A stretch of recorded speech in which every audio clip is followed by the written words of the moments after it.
Now that we've gone through our first 3 techniques, the first 3 steps, it's time to move on to step number 4, which is very, very important. Step number 4 is the beginning of pulling and using our hands together to make a nice even wall.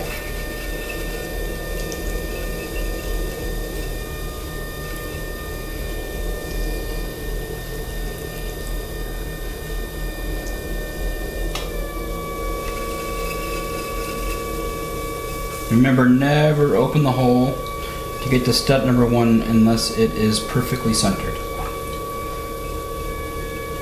Step number 1, opening the hole to your desired depth. Check with a needle tool to see how thick the bottom is.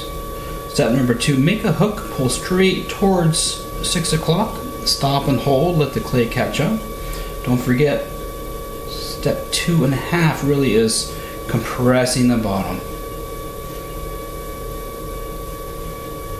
Step number 3 is getting control of the top, making it a little bit more narrow, but leave the bottom wide. You really just want to collar the top in.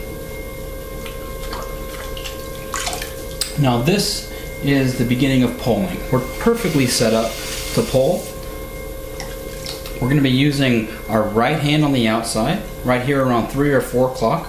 Left hand on the inside. For the most part, our middle finger is going to be lining up through the material.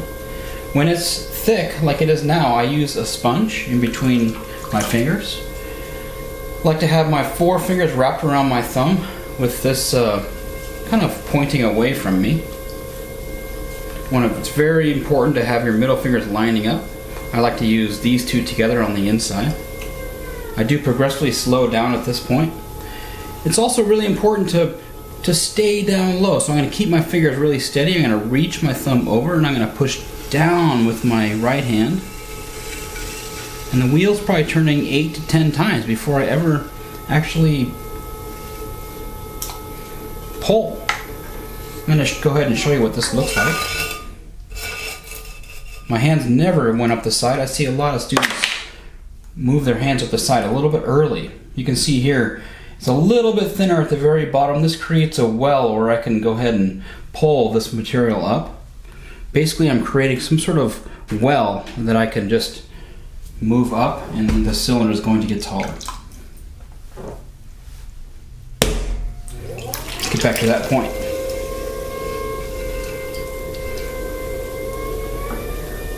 What's really critical when you're pulling is to have equal distance between your pressure points. The distance between your pressure points will dictate the thickness of the wall.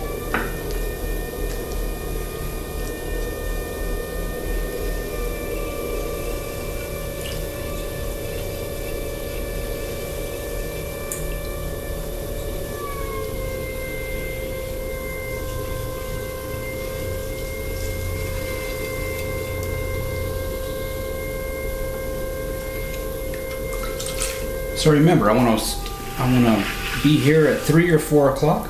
Point the tips of my fingers right towards each other. Reach over to stabilize your hands. Push against your inside hand to gather up the material. And then we can move on to step 5 and 6. 4, 5, and 6 become one seamless motion. It is possible to actually make a cylinder without ever pulling.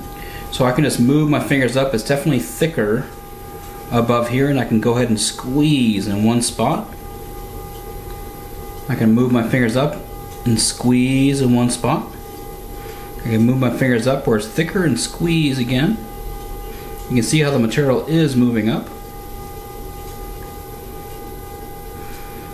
At this point, you can call this cylinder-like, but the walls are considerably uneven. But it's a really great exercise to get your hands working together. The clay will not move very well unless your hands are working together. You can see how uneven this wall is. We'll move on to step number 5.